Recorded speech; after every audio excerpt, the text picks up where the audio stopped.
Good morning, good afternoon, good evening, depending on where in the world you are joining us from.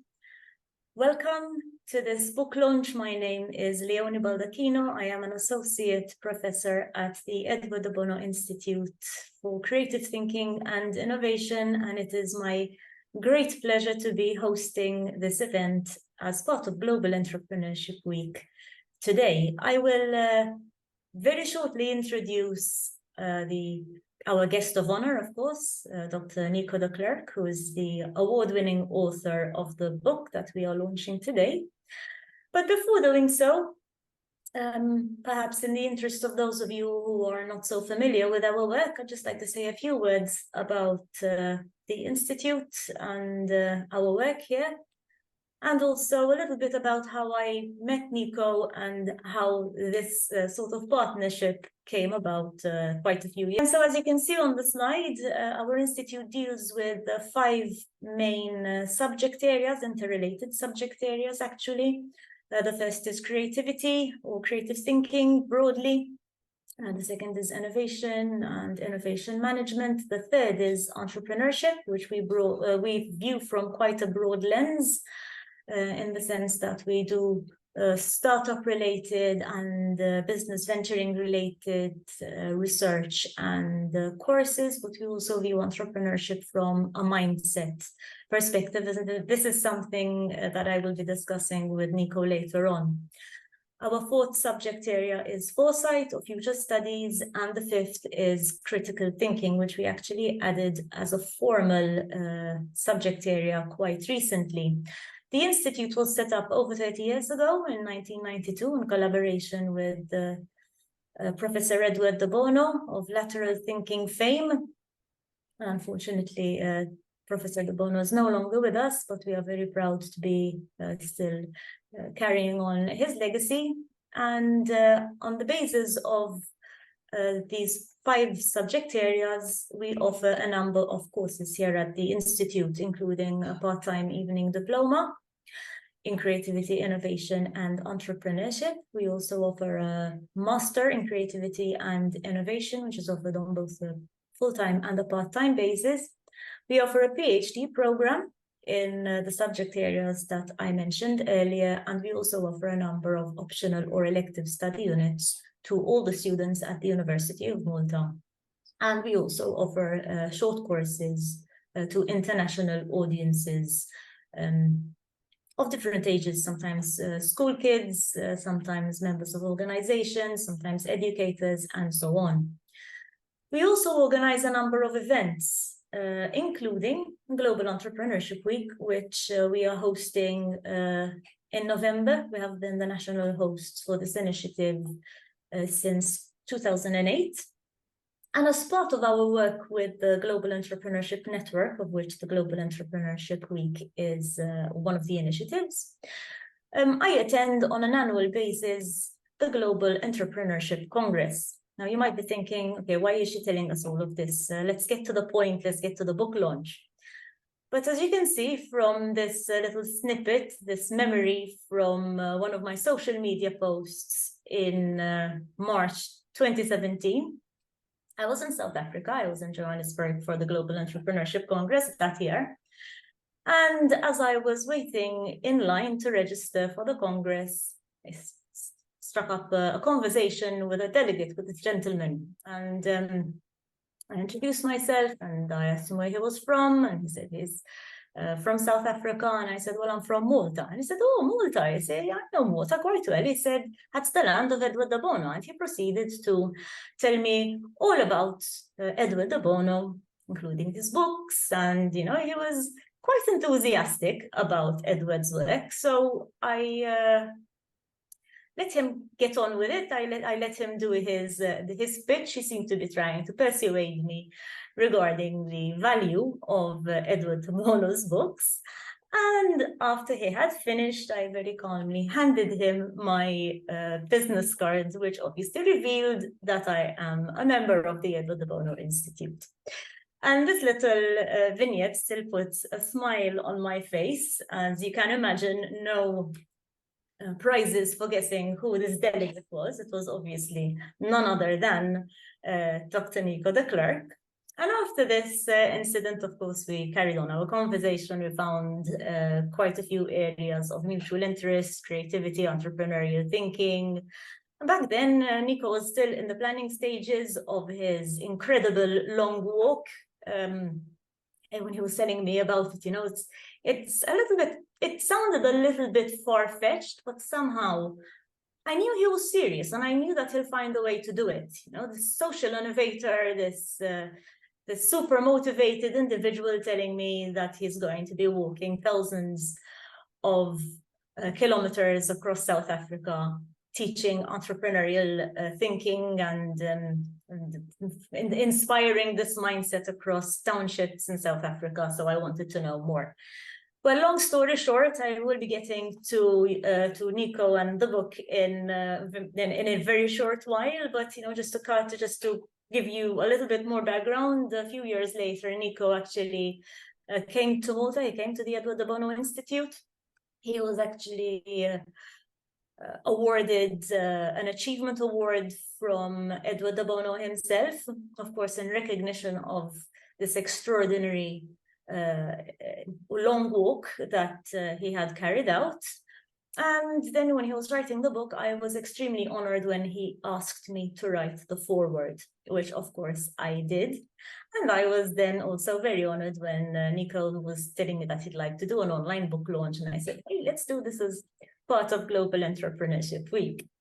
So now, without any further ado, I would like to ask Nico to introduce himself and perhaps tell us a little bit about where he's coming from, what his background is. Nico, you shared a painting with me that I added to the slides. Would you like to talk about that now? Would you want me to stop sharing, and how would you like to do this? Yeah, that's a good starting point. Thank you so much. And just my appreciation for you and then everybody online as well. It's really a humbling experience, just to share memories and what this is all about. Yeah, this painting was handed to me by my two daughters, and I thought that this is a way of introducing myself because, your children is a defining factor in your own identity. So after the walk, they handed me this. My one daughter, she lives in Madrid, architect, and she did this with watercolor painting. And I'm very proud of this. This is a precious possession. My other daughter lives in South Africa, and she's a dietitian specialized in breastfeeding. My other daughter specializes in future office design as an architect. Anyway, so very proud of them. And obviously, they are also a huge factor in terms of the motivation. I mean, why do you do this is a question I often get, doing the long walk and so on.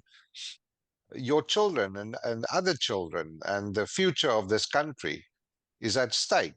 And we all have to deal with some circumstances in different countries.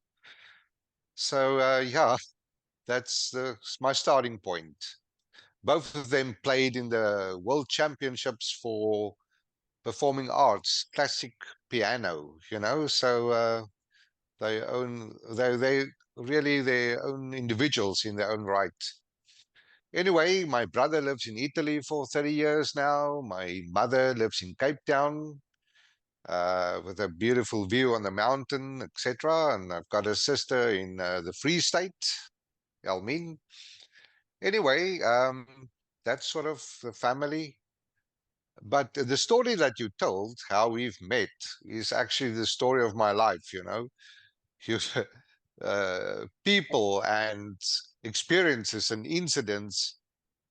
I always have to prepare myself for what's coming next.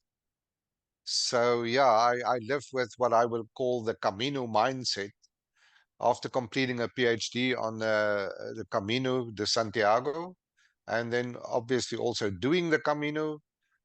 That really is defining me as a person. And I would just like to mention three things there. You become detached from normal life. So if I have to introduce myself, sort of detached from normal life, because you go into the flow, as they will call it. Different things become important to you. I came under the impression of this country of mine and the potential among Black youth, and how important it is for the future of this country. So it completely changed the course of my life. And this is where the Pierre Nelson movement comes from. So my life is really evolving around that. Okay, Nico, And I would before we like to go, conclude. sorry, yeah, Sorry? before we go into the BNLson movement, because there is a Yeah, lot yeah. that I would like to ask you about, you know, the run up to the book, the run up to the walk, even because the BNLson movement came about almost as an outcome of it, Yeah, if I'm not mistaken. So this is a really yeah. beautiful painting. But if you don't mind, I will stop sharing the screen so that our viewers can Sure. see the both of us on the screen. Before we go on, I would just like to inform our viewers that we will be having time for comments, for Q&A, for questions, for feedback. The way I'd like to proceed is I would like to talk a little bit about you and the walk itself. And then maybe we can talk a little bit about the book. And then we can talk a little bit about what happened after the book, so your current projects and also your future initiatives. And perhaps at every stage, we can take a brief pause to see if there are any questions from the audience, rather than leaving all the questions until the very end. Is that okay for you, Nico? Sure, Okay, yeah, so absolutely. you've told us a little bit about yourself, about your family, about your kids.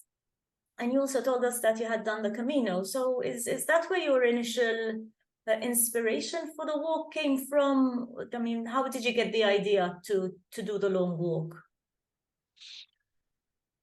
Yeah, I had a consultancy for more than 20 years, you know, and then I started the studies at a late age. And I completed the studies about pilgrimage, concept of pilgrimage journey, and specifically about the Camino pilgrims. And then I did the Camino 2 days after graduation. And I came back and I just realized my life can't just carry on, you know, going back to the normal. So I isolated myself for about 3 weeks, total isolation in the mountains. And then, you know, just putting everything together, my exposure to Black youth, my exposure to township in South Africa, my exposure to this journey concept, and slowly but surely the plan, you know, came together. So it was really a process. It was really a process, not a flash of a moment. Okay, Nico, you've mentioned the townships. For the benefit of those of us who aren't so familiar with the South African context, can you explain what a township is? That is so important because townships got a different meaning in different countries. In South Africa, we refer to a township as the area where Black people stay. That's their residential area, but usually also the area of poverty. So that came about with the segregation policy of the apartheid system. They were, you know, removed by force, and they were separated from what can be said the normal community life. So they were isolated there, and that created a certain mindset. Let me call it something like being limited by law, by force, etc. And everybody became so used to it that it's still part of normal life in South Africa. Okay, I'm just looking at the Q&A, and one of our attendees would like to know more about the Camino concept. If you can elaborate on that, please, Nico. Yeah, it totally reformed my thinking and my mindset. You become aware of different dimensions of reality. I mean, different dimensions of spirituality and certain principles in life. And I came back with this question on the flight back. I was confronted with the question, but if these things can happen on the Camino, people become aware of strange phenomena, then there must be more to this. And why can't this be part of daily life? So I started to walk in France, St. John, Peter Port, and I did the full traditional Camino because there's obviously different routes. I did the most traditional one, and that is from France to Santiago in Spain.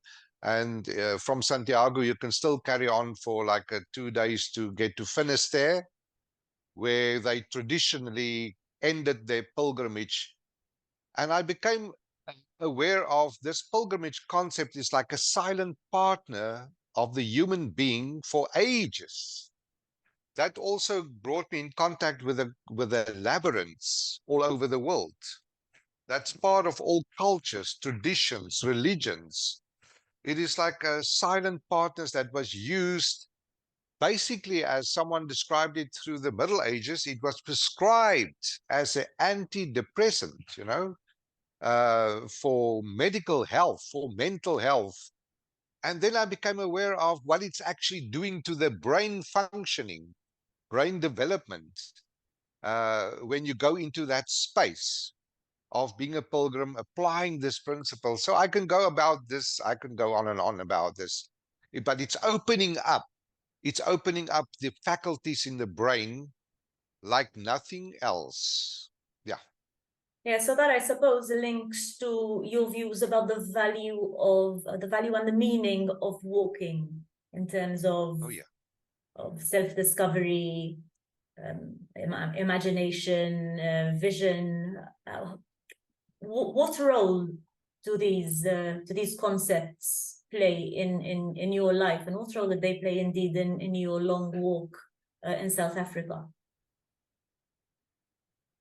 I only discovered the value of this kind of walking as I was going along, and I'm still discovering, and I think it's an ongoing process.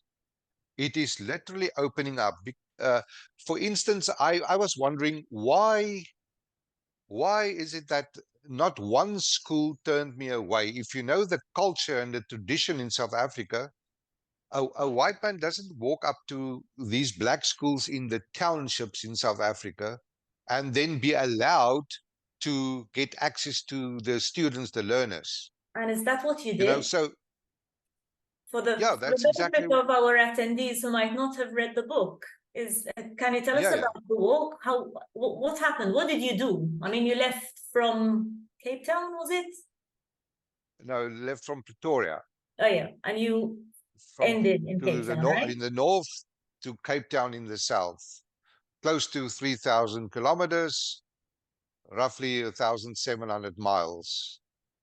But I've learned and I became aware of that this walking was actually creating trust.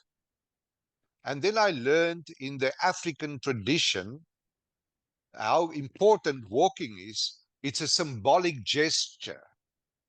So I made use of a lot of symbols and rituals during the walk to communicate more effectively.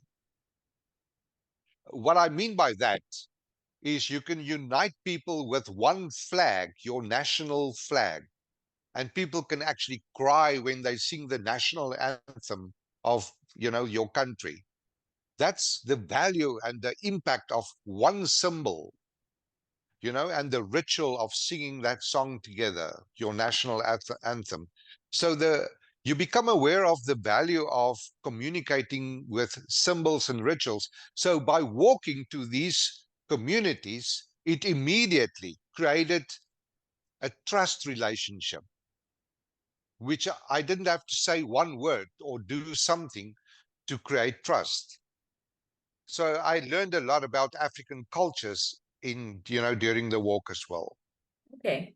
So in terms of what you actually did, you left Pretoria on foot on your own Yeah. and you started walking. Yes, you had a pre-planned route, but you didn't have any pre-arrangements in terms of appointments with any of the schools or in any of the communities that you visited. You just turned up. Is that how it went? Exactly like that, because this was also my research. What is the need at grassroots level in South Africa? How do you determine that? And I'm sorry to say, because I'm also a Westerner, if I can put it that way, with my culture. But we need to learn, and therefore you have to immerse yourself into certain circumstances. You have to go and ask questions and listen. That is a research methodology. And you don't then pitch at a community with television and journalists or prearrangements. So this is a Camino principle. You just trust the way to open up. There's some universal principles that will kick in on your journey. So I suppose it was quite a surprise for many of these communities to see you walking, arriving perhaps unannounced. So what did you say to them? What did you ask of them, or what did you offer? Well, it was always amazing, the surprises. I mean, people were taken aback, but then they will always, you discover structure. You walk into a squatter camp. Now, from the outside, it looks like very disorganized. It looks like chaotic, and you just expect crime there. That's the perception. But when you walk in there, you completely discover the opposite. A structured society with, you have to be introduced to the community leader. And that community leader will give you access to the community or not. And without exception, I was always allowed and introduced and offered accommodation. Now, obviously, the type of accommodation is totally different from a bed and breakfast or Airbnb and so on. You have to take it as it is. But the kindness, the hospitality, the friendliness, I was treated like a king when water was heated up for me to wash. Never once did I have a shower or a bath, in the townships. It is so it was stretching your own mindset. You were yourself completely in the unknown, and every minute of every day was like stretching you. It was not just the walking, it was the interaction with people.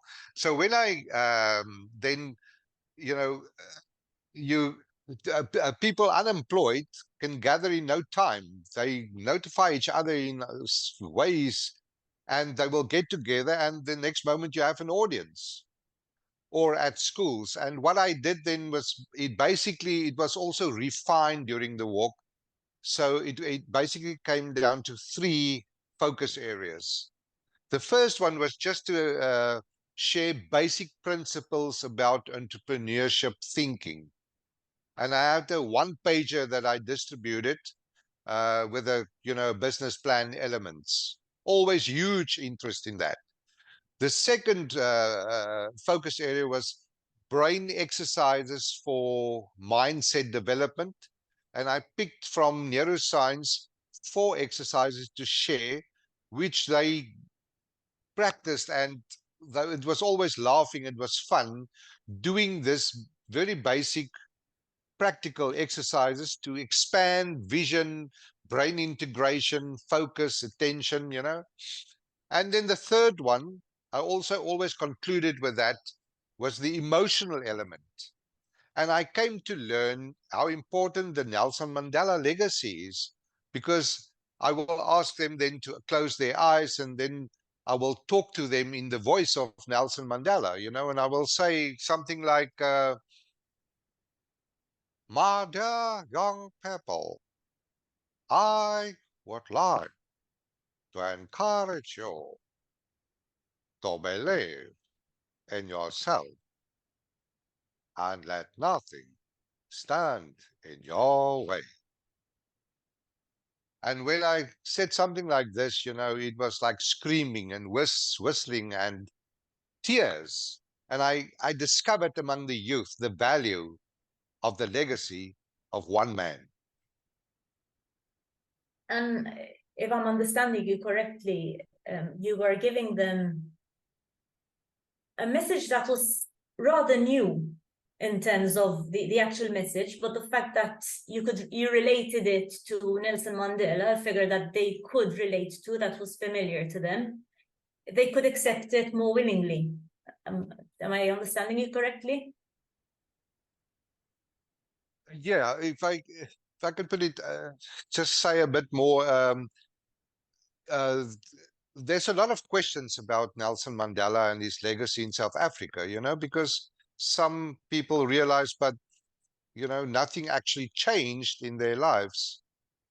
But what I discovered is that we are underutilizing the the legacy of Nelson Mandela because it's huge, and it's huge among the youth. Uh, Maybe you should just reframe your question if I haven't answered it Yeah, properly. no, sure. I was kind of leading on to the next question about the prevailing mindset among youths in South Africa is perhaps, or at least from the discussions I've had with you, from what I have understood, it has not been very entrepreneurial traditionally.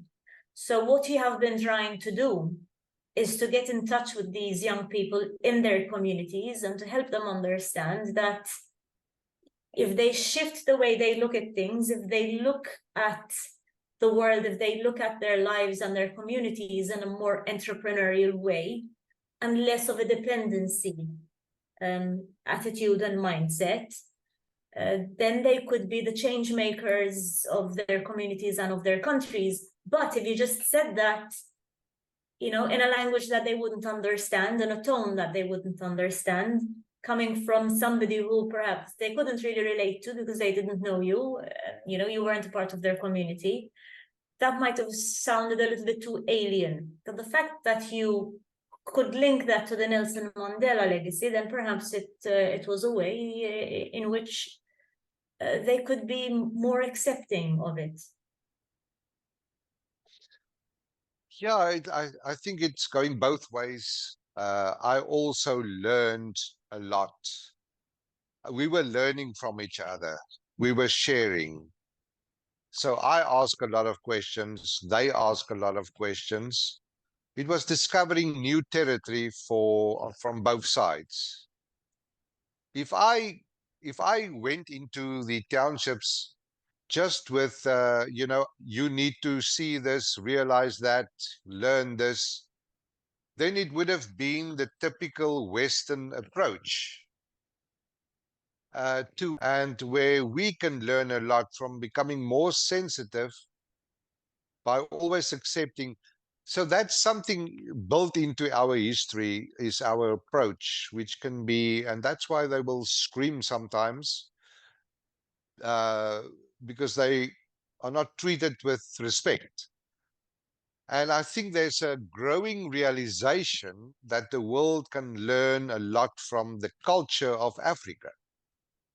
Um, I really believe we're moving into a space where we can really learn to share more instead of a one-sided approach. So respect is a huge thing in the African culture. Yeah, maybe enough of that.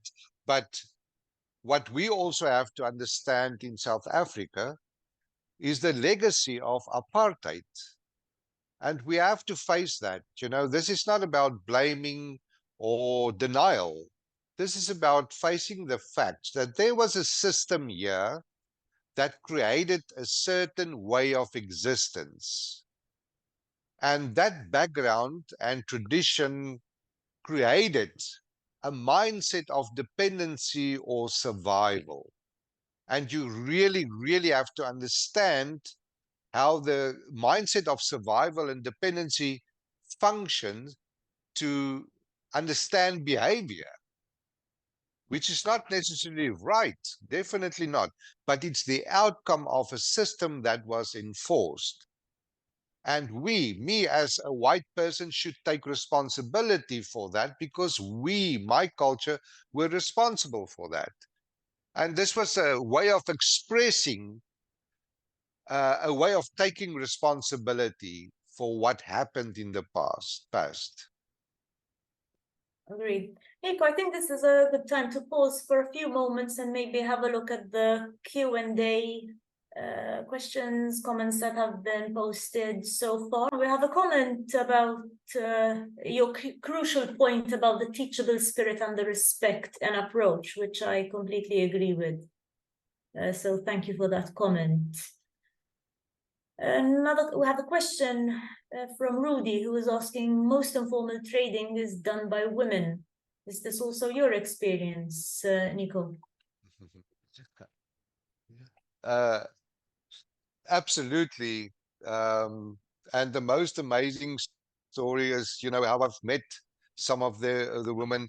They were actually notified by someone, where was it, in Diepsloot. And then the top management of the informal traders traveled to come and meet with me. And still today, maybe she's online, Lulama Mali, she's the chair. It ended up in a 5-day workshop with the informal traders. And every time they do a march, or they do this, or they want training, they will contact me. We are still very close connected. So yeah, the women are powerful. What I've also learned is that none of them, not one single one, is actually working with something like financial planning. This is the survival mindset. It is from day to day, but amazing stories how some of them raise their children at that spot where they are selling stuff. What I also learned is how many of them, that was their way of coping and fighting for their independence from a political system. That was a way of staying out of it. Amazing stories. Powerful people. Your speaking about respect seems to have struck a chord with quite a few of our attendees, because looking at the comments again, there's the Louise, who I thought raised her hand earlier, actually typed into the Q&A saying that respect is a huge thing in the African culture. Thank you, I understand. And may I suggest that respect is a huge thing in most, if not all, cultures. So your experience and insights have universality. I completely agree.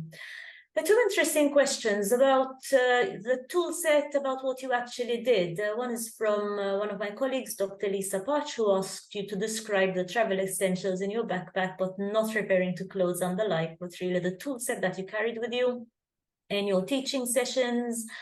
And from Nick Tyler, hello Nick. Nick is one of Edward de Bono's trainers, actually. She's in South Africa. And she's asking, what was the impact of the Bono on your thinking and in your career, Nico? Did this affect your ability to think differently, and if so, in what way? Maybe you can take those two questions together. Yeah, let me just, I really want to share the name Hyundai. So they sponsored a vehicle for the walk that was like transporting all the equipment, because I had to be prepared to sleep next to the road, which never happened. I was always offered accommodation in the townships. But so there was a support vehicle with a couple driving it for about 2,000 kilometers, and then they experienced burnout. So, and I can completely understand that, who wants to drive like 2 kilometers and then you have to wait for someone walking, or 5 kilometers waiting for someone walking. Um, but anyway, so there was a vehicle, and in this vehicle, obviously my laptop, making notes, download photos, uh, business plans, stuff like that, or gifts. I had gift vouchers for training for educators at these schools, which was very popular. They're always very appreciative of that, and clothes. That was basically it. You know, like 3 pairs of shoes. I had to have 3 pairs of shoes to complete this walk, which I will never regret because I never had a blister, never had any problems, not even a stomach or a headache. So that was fantastic, but that's the impact of walking. Getting to the Edward de Bono question, that was in the late 80s when I discovered Edward de Bono. It was at the start of my career, or the 90s. And obviously the six hats method. And when I wrote Edward a thank you note, I remember I used 6 pages, each a different color. And apparently to his personal manager, Justine, he put it up on his billboard. There's something in his office. Um, it was the whole concept of lateral thinking, to realize that when you move a bit sideways and look at a certain perspective from the other side, you have a complete different understanding. That, as simple as that, changed my life, which is very aligned to the concept of Nelson Mandela, to always go for combining different perspectives. It's not just a yes or a no, or a right or a wrong. It is more a question of the combination, a different version of lateral thinking. So there's like other concepts that I learned about, but the whole thing of flexibility and movement, and it opened up different ways of looking at reality. We are all human beings, and we tend to create comfort zones. Now, lateral thinking is always asking for what can be uncomfortable zone.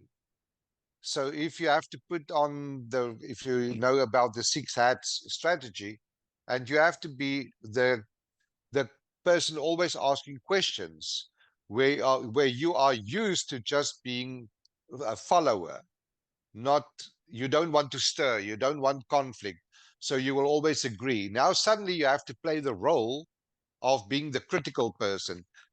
What that is doing to the mind is to transcend boundaries. So I would say that was absolutely the primary benefit that I got out of my contact. But you can read a book, you can talk about, you can listen to a podcast or whatever, but it's in the practice. And this long walk was the best thing that I could come up with. Looking at it, now, before it was like crazy and everybody thought you're crazy, but you have to get into some craziness. One saying that says everybody should lose control at least once in their life, whatever that may mean. For me, this was giving up control and just surrender to your environment, your country.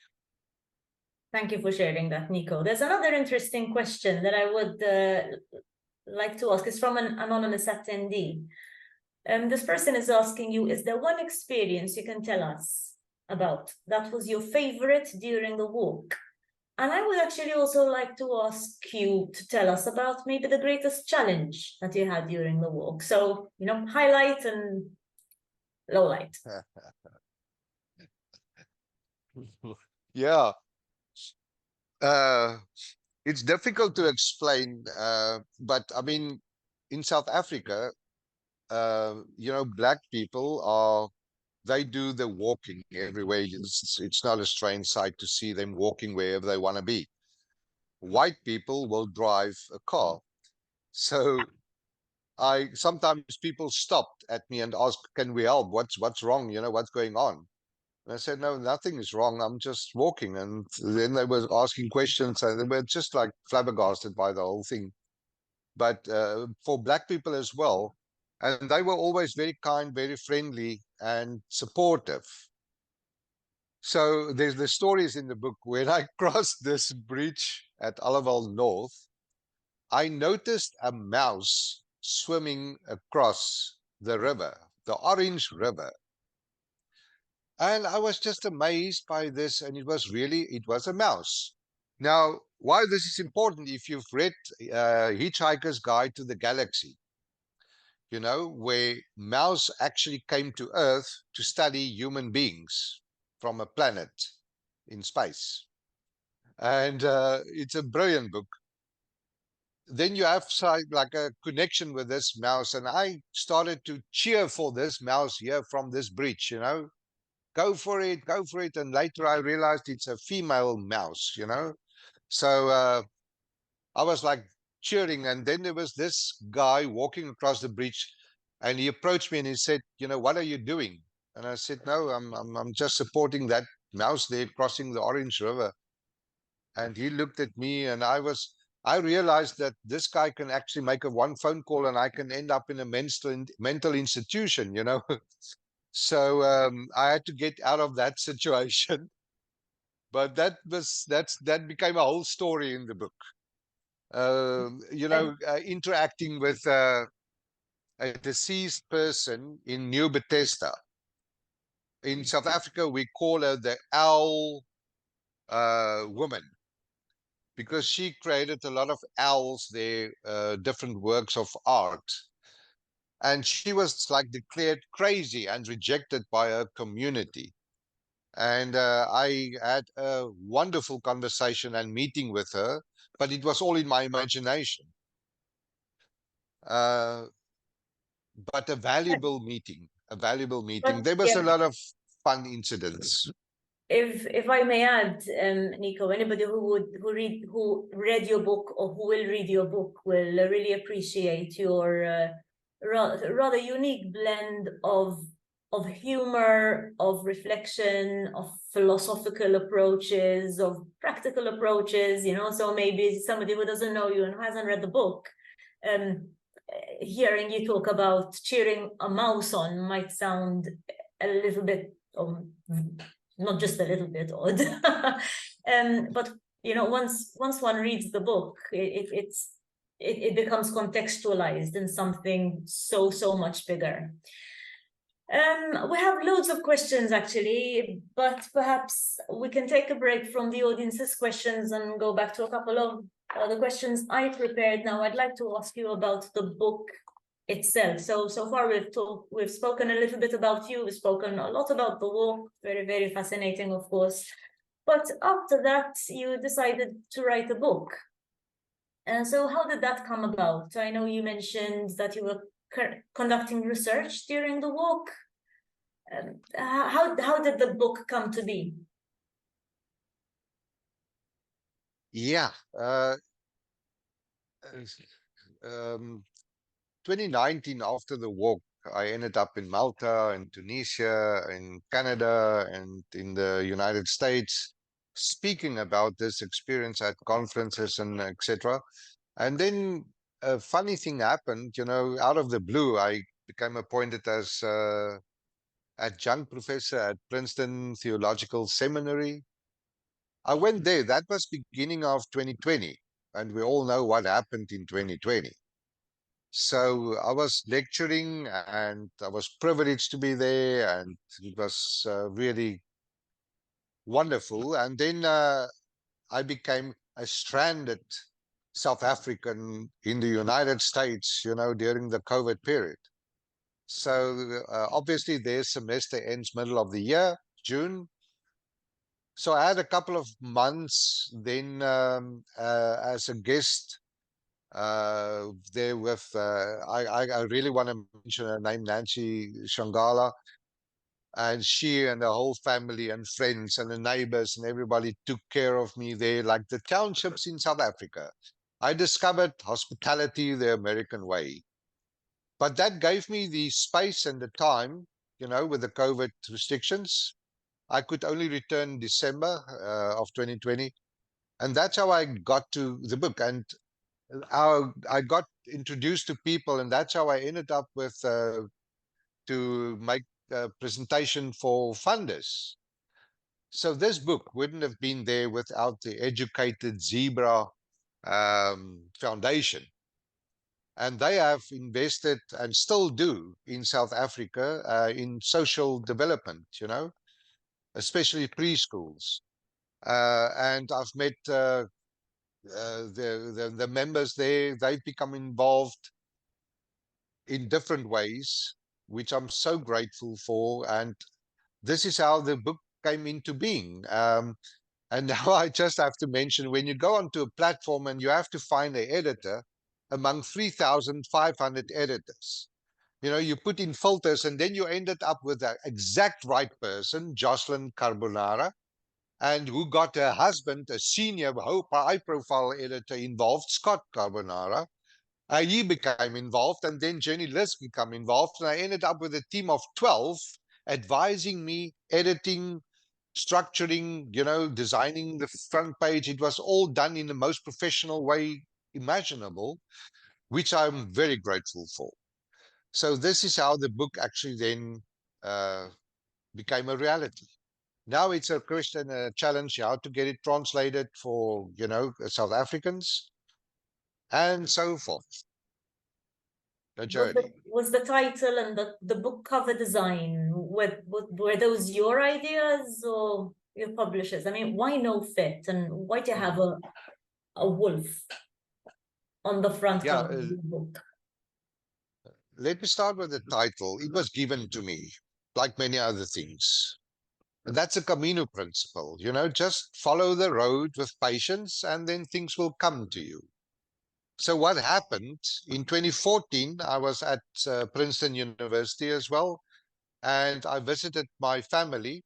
Long story short, we sit at the dinner table, and my second cousin, 5 years old, Olivia, out of the blue, she said, "Sir Nico, will you please write a book?"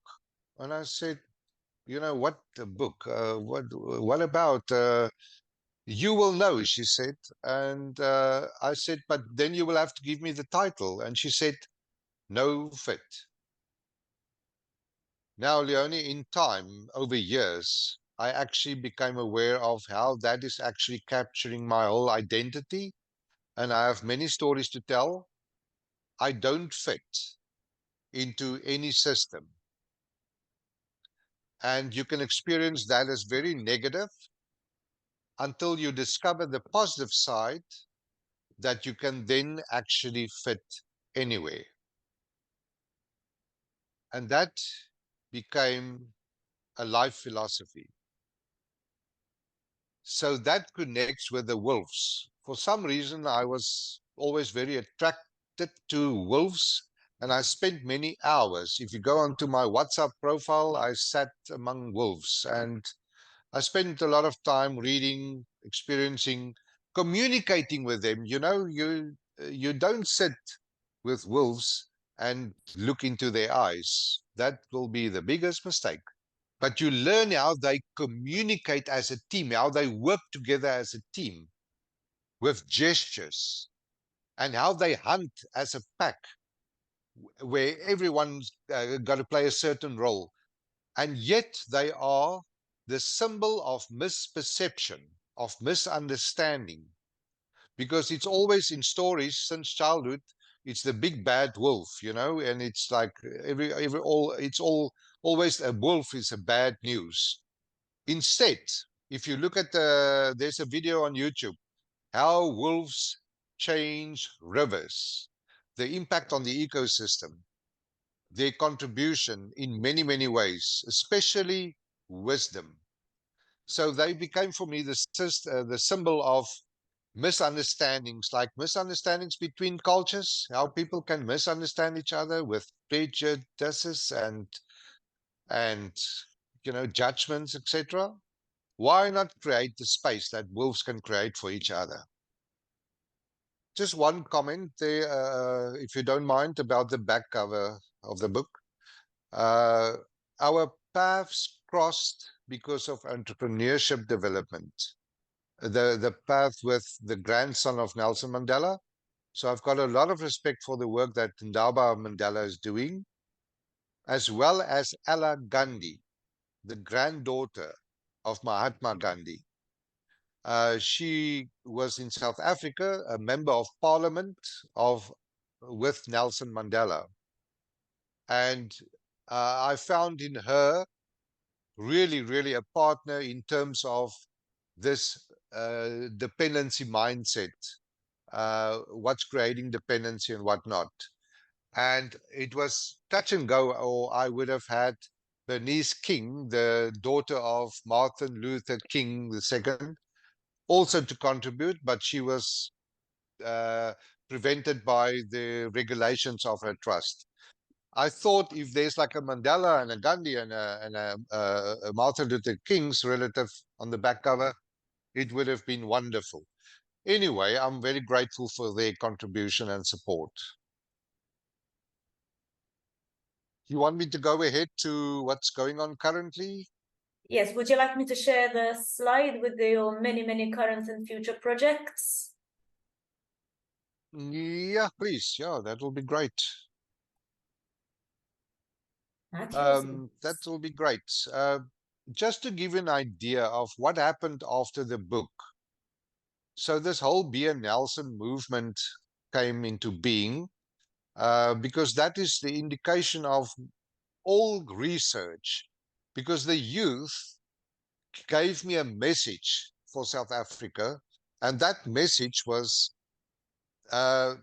please, sir, ask the older generations to let go of their grudges and conflicts, and ask them to use that energy to create opportunities for us.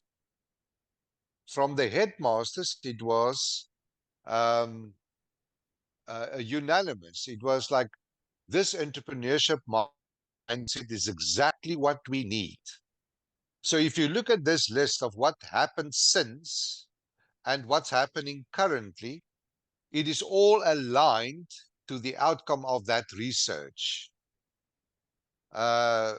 First of all, another book was published and launched, African Leadership. It was launched at the University of Stellenbosch recently with a focus on the chapter where I was the editor of, written from people all over Africa and all over the world, different contributions to explore the African leadership. The B.N. Nelson movement is something on its own. It's part of, it's on the website. There's a lot of information about it. But that is to bring about the positive people in South Africa who wants to make a difference, community leaders, Black youth leaders in townships everywhere, and they are now, functioning as a unit, if I can put it that way. So a prototype was established, and I'm now at this crossroads where, we can scale on a national level, where every community can become represented as part of this movement. I will say about that, more about that. But part of it is then training and exposure and knowledge. That's why I was allowed to design courses, the B.N. Nelson courses, at Huguenot College here in Wellington, where I'm based. I'm very grateful for this academic freedom. Professor Leone, you will know, at a university, there's like a lot of rules and regulations, which is right. But at this place, Huguenot College, I'm allowed a lot of freedom to design what's necessary at grassroots level. And yeah, there's the conference. That's a huge thing to do, is to bring people together, let them network, discover each other, become friends. I'm so glad and grateful for the people at Bard College in New York who's organizing this Open Society University Network. This is like 12 universities from all over the world coming together to present a course on social entrepreneurship. Now, as I was doing this walk, I realized how important it is for these guys to get access to higher education. Now, guess what? 2023, 5 years later, 36 of the Beer Nelson movement are now students at this university, Open University course. And they've presented yesterday for the first time to all these lecturers and students from all over the world. I'm so proud of them being part of this university network, and they can speak for themselves. I think for some of them will be online and they can put comments in the chat and so on. Are So they in order to say, are they sorry, Nico? Are they Nico? Are there any of your BNLSN participants online? Do you know if any of I them hope are here, so. and if they maybe would like to raise their hands and say a few words about their experience? That would be lovely. That will be great, and especially if they can also say how they experience having a coach from Europe, a country in Europe, because this is not the normal thing for the Open University. But I realized, I have these connections and network. I have to share it with them to connect them with a coach in one of these countries. And apparently it's going well. I'm not sitting in. But I have this opportunity of speaking at the International Leadership Association. The other day, I addressed the UNESCO World Council, implemented this NASA Globe program at schools with Alan Nelson, a well-known advocate, retired judge in South Africa. We launched this Nelson Peace Center for mediation training, nominated for the Gandhi 3.0 Center in India. This is the kind of exposure that I have, which I can use to open up access to the Beer Nelson. So maybe some of them would like to speak up and share a bit. I'm not sure. Let's see. And then this South African walk is in March next year.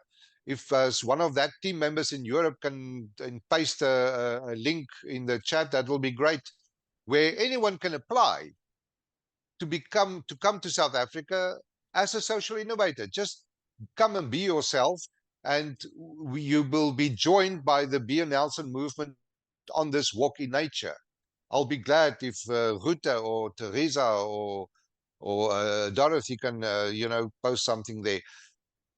Let's see, Professor Leonie, maybe we have someone. I believe we do. I believe we do. Good evening, Themba. Good evening, Professor. How are you? Very well, thank you. It's great that Very you well.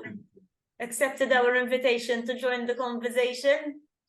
Yes, no, it's absolutely an honor to join this conversation because what Dr. Nico is doing is something remarkable. We need a lot of bridge builders in this world. And as I would like to think of myself as one as well, because if we can get together as people, as nations, there's so much more we can achieve.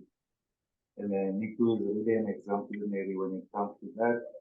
When he did the walk to township, I always tell people that he was trying to commit suicide. If you understand the politics and how the landscape is in our country, but in the same time, if you don't do something crazy, then you won't get the insight and understanding. So on that note, I'm so grateful that I could be part of an open university because all of a sudden I got access, where access is something that is very limited for people like us. And all of a sudden now we have access to the world where you can pitch up your ideas to people all over the world. And literally from India to some countries I can't even pronounce, but the ideas brought us together, and we could feel normal as well to say, but we're not that behind as human beings in South Africa, as Black young South Africans. We're not that behind.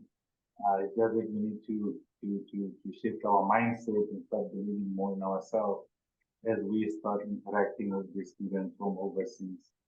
So for that, I say it's a lifetime opportunity, and the reason why I love the opportunity is because it's something that's going to go with you the rest of your life, because your mindset is going to be different for the rest of your life, seeing that we're all human. Basically, we almost have basically the same need, and there's so many people want to see good in this world, and just to share ideas with people all over the world, that's amazing. And I also want to touch on the mentorship thingy. I couldn't believe when I got a mentor from Europe overseas, and we connected and we spoke, and again, it was just learning, that it comes down that we're all humans. It's just our thinking that's separating us, and obviously our worldview, the same as well, because we don't talk to each other and so on. So the mentorship thing also opened my eyes a lot, in terms of at the end of the day, we're all human. So yeah, I got an awesome mentor in Europe, and I was telling him it's so nice to speak to someone who's very far from where I am, because it makes it easier to open up and just to ask questions without fear, or maybe stepping on toes or something like that. And even what I've realized is that he's also learning from me. Like he will tell me, wow, I didn't know that. Is that how it works? Or is that how things are done there? And all of a sudden my worldview just opened up to say that there's a bigger world, I think, than what we see in place currently in our country. So yeah, for that BN Nelson movement, the Open University thing, it's opportunity where you're gonna get opportunity like that to interact with students all over the world regarding your idea, which they help you to make it a world class, where you can go and present it very well. So that opportunity is awesome as well. And I love the fact that the B Nelson movement is really, how can I put it, breaking boundaries, a lot of boundaries. But yeah, thank you so much. Thank you, Themba, for sharing your experiences. Nico, would you like to respond to that in any way? Although the expressions on your face almost say it all.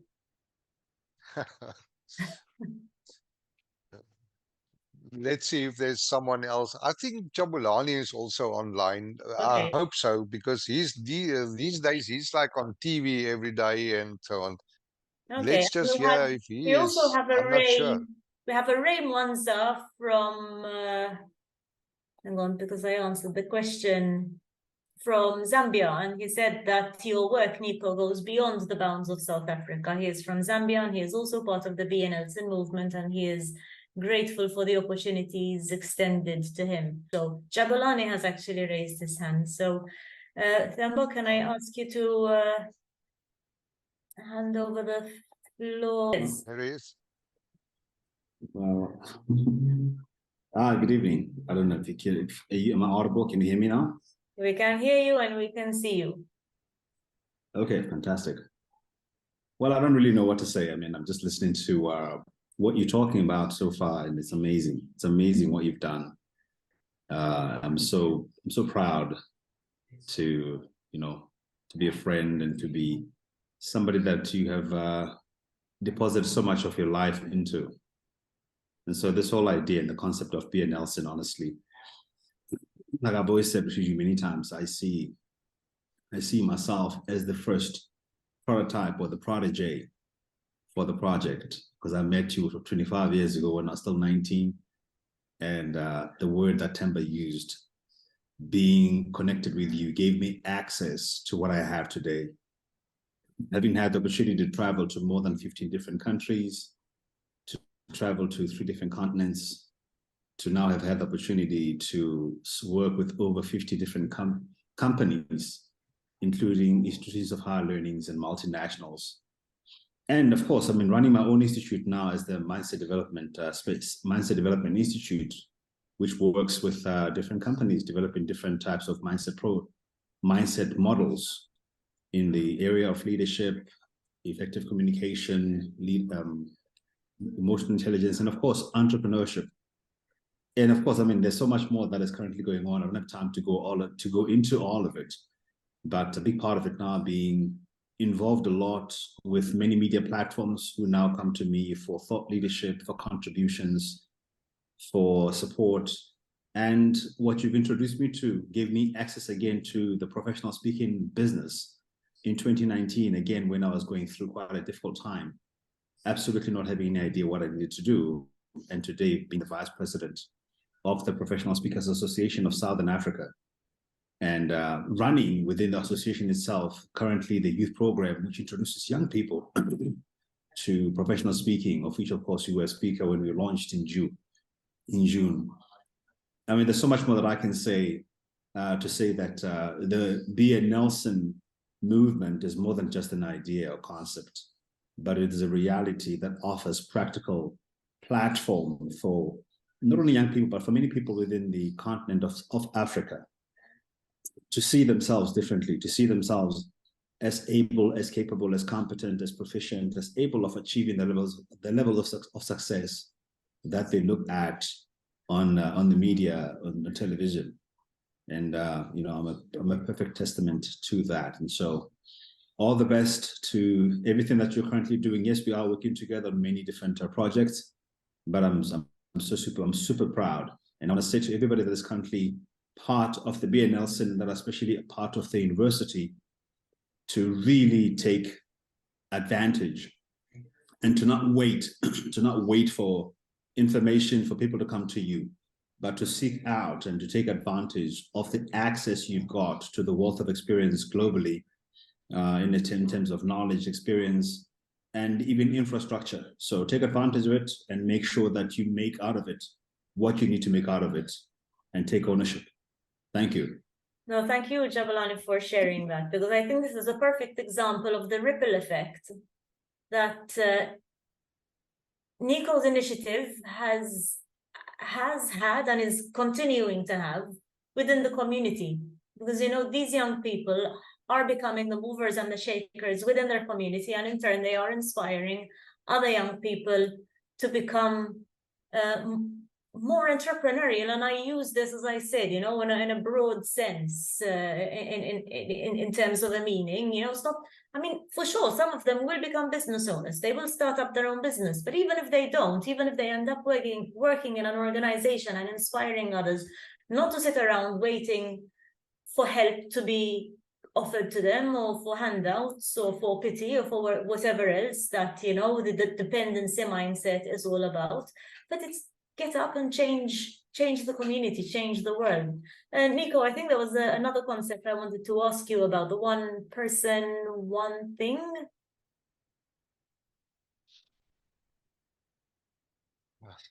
Yeah.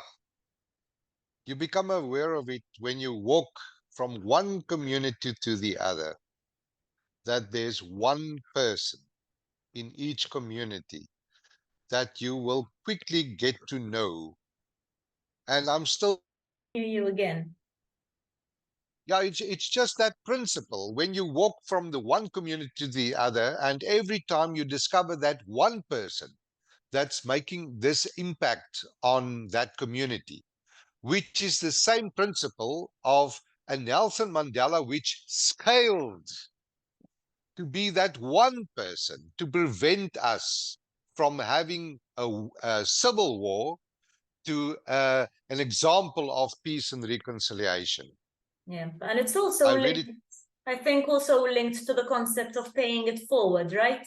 You find that one person who can do that one thing for somebody else, and it keeps on going, and this ripple effect that I mentioned also earlier after Jabulani spoke. Yeah. It is. I honestly, I will say this because I owe people a lot, but it created the most beautiful environment to work in. It's positive energy. I mean, we all do realize and experience the negative energy in the world everywhere. But this is an environment where you can trust on the goodwill. There's always goodwill, and it's positive energy, and how to make it happen. So you work with energy fields, you bring context together to create, like what Jabulani said, access. Just keep on creating access. So yeah, that's basically what I'm doing. So I'm conscious of time. We have just over 10 minutes left to go. I think I've covered the main questions I wanted to ask you. So maybe we can have one last look at the cover. A rather long question from one of our former students, Keith Calero. Keith, if you are still here and you would like to ask this question verbally rather than us reading it on your behalf, can you raise your hand? There he is. Hello, Keith. Nice to see you again. Good evening. Good evening. Can you hear me well? We can hear you and we can see you. Okay. And thank you in advance for the reply given to this question. You mentioned the relational aspect in terms of your long walk experience, and you mentioned particularly building trust among participants with participants, and also utilizing and tapping within their cultural legacy to help facilitate and bringing about the change in mindset and the paradigm shift in their thinking. Certain experiments, like for example, the hole in the wall experiment that was carried out by Sugata Mitra in India, they further collaborate what you have shared, how much the relational aspect is most prevalent in facilitating learning.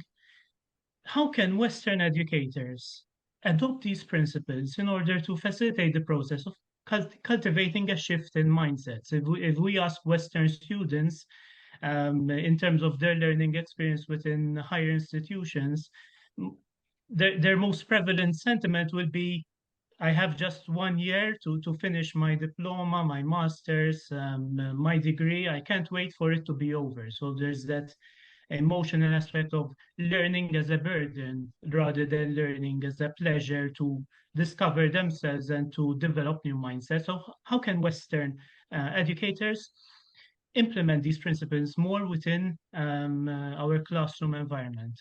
And That's a really good, once again, I thank you in question. advance. Yeah, that's a good question, Keith. Thank any you, insight. actually. And perhaps we can rephrase and summarize that into perhaps a culture and attitude of entitlement that seems to prevail in certain Western cultures, especially younger generations, as opposed to seeing education, as you're saying, as a privilege and an opportunity to have access to.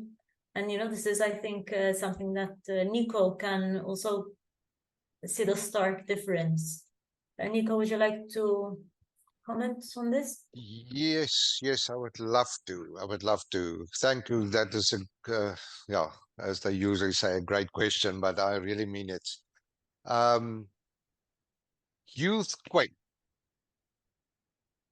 Youthquake is a concept that I recently learned about, and there's some research and articles about the concept. But I have so much trust and hope in the youth for taking more and more control of leadership and the economy and the world. They're just like at a higher level of awareness, and I thoroughly enjoyed working with them. So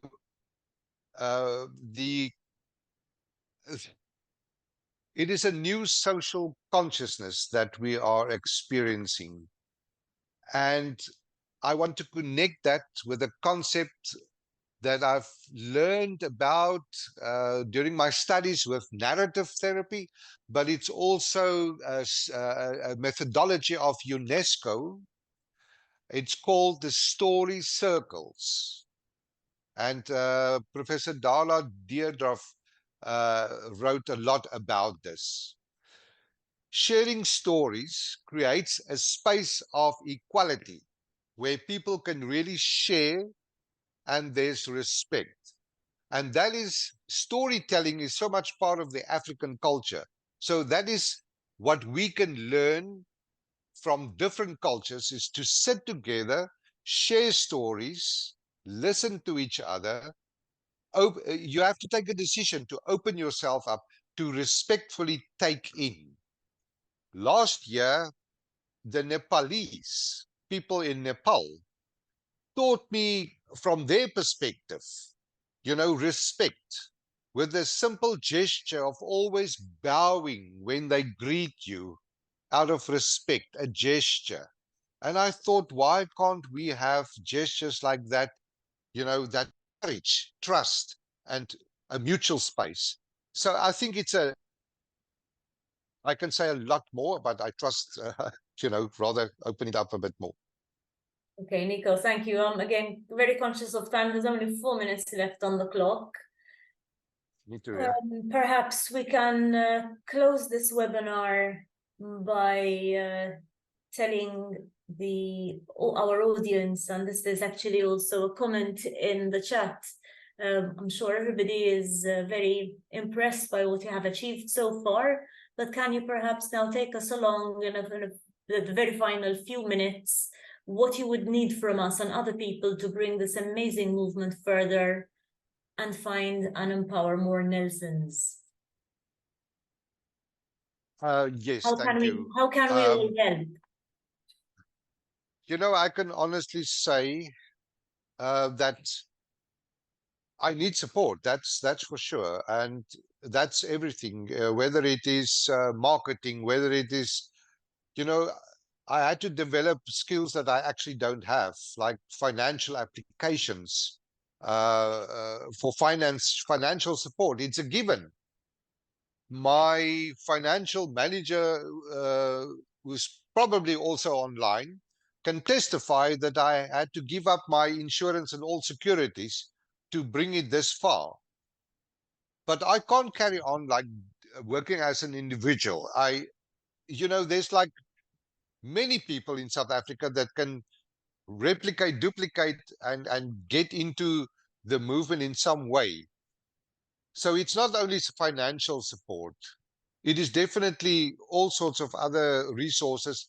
This Be a Nelson movement, the prototype was established, but we certainly can do with, just expanding. There's so much scope. Currently, I mean, we can grow 10 times in 1 year. There's no doubt. For instance, one of these courses, if I think about the financial aspect, it's like every $650 or euros can open up this education course for Be a Nelson. Much of that will be on the website. The website is opening up with access to photos, with QR codes to all the communities visited. It's become visible, practical. I'm starting with a blog because I need to expand communication. I need to communicate in more effective ways, and I'm learning every day. I need support in many, many ways. Thank you so much. Yes, Jabulani, I can see you've raised your hand and popped back up. Yes, look, Nico struggles to talk about what support he needs. There is absolutely support for Be a Nelsons for different courses, but most importantly, there's support for him. There's support for him to be able to live, to be able to survive, to be able to do the work that he's currently doing. So in considering supporting, I want you to consider the fact that he has monthly living expenses, which at the moment he is struggling to make. I don't even know how in the world he manages to live the way that he does. So undoubtedly, there is some massive support that is needed for him financially, and also specifically along the lines of the courses that needs about $650 per student if you want to be a part of that. And then everything else then will be listed on the website. But my strong, if I can use my voice or any degree of influence that I may have at the moment, is to consider backing him up in a very meaningful way financially. Thank you. Thank you. Thank you for saying that, because I'm sure Nico would never have said anything of the sort, no matter how much she needs it. So there is I posted the PayPal funding details on the chat. I posted the website details on the chat. I posted Nico's email address on the chat. So please, please get involved. Buy the book, of course. And if there is any way you can help in financial or non-financial ways, get in touch with Nico, and he will be able to discuss with you what can you offer and how can you help. And my closing thoughts, perhaps, if I may, this is something that I wrote in the foreword. I said, well, you know, maybe BNLson doesn't resonate with everyone. Maybe, you know, people from different cultures, perhaps they don't understand the world of that Nelson was coming from, and that perhaps doesn't understand the concept so much. But now that we have all heard and seen Nico speak, and once you read the book, you will understand that Nico is a good man. He is trying with all his heart, all his effort to change the world for a better place. And I think that is something that we can all do. So if you can't be a Nelson, at least be a Nico. Not necessarily by walking thousands and thousands of miles in the same way that Nico did, but you know, we can all do something. We all have some skills, we all have some resources. There is something that we can all do to make the world a better place. So my 2 cents right now would be to an appeal to all of us to do our best to be social innovators and try to make the world a better place. Nico, I will leave now the last words to you. Yeah, no, I'm so grateful. You know, if something like this interview of 90 minutes, it's not stress. This is a privilege. I see the eyes of the youth before me, and then I realize, okay, but it's not about you. You don't have to stress. You just have to be the voice. So it makes it very easy. Thank you so much. I picked also the right person to do the interview, and the institution, University of Malta, Edward de Boden Institute. Lots of gratitude for everybody online as well. Thank you. Thank you, Nico. Just before we close, Nicola has asked support for what? Can you describe the initiative, as she is not fully understanding the initiative? So, Nico, there is the Street Biz Foundation and the BNLson movement, where you are offering educational opportunities to young people who can't afford it normally, right? Is that what you are asking support for primarily? Yes, absolutely. Absolutely. So when I did the walk, I didn't have a book in mind, but I realized I had to establish a non-profit entity, which is Street Biz Foundation. And the BNLson movement is currently, you know, an initiative of the foundation. But now we've got NoFit movement, you know, NoFit the book. It is just an evolving, unfolding reality, as David Bohm would say. That's how everything is now just brought together, and yeah, under my name, nicoletlack.co.za, as the Americans would say. Fantastic. So your new website is now live, and we will have a look at the initiatives and further details online. And on that note, thank you all very, very much for joining us. Nico, thank you once again for all your hard work, and let's keep this going. Thank you. Thank you. Bye, everyone.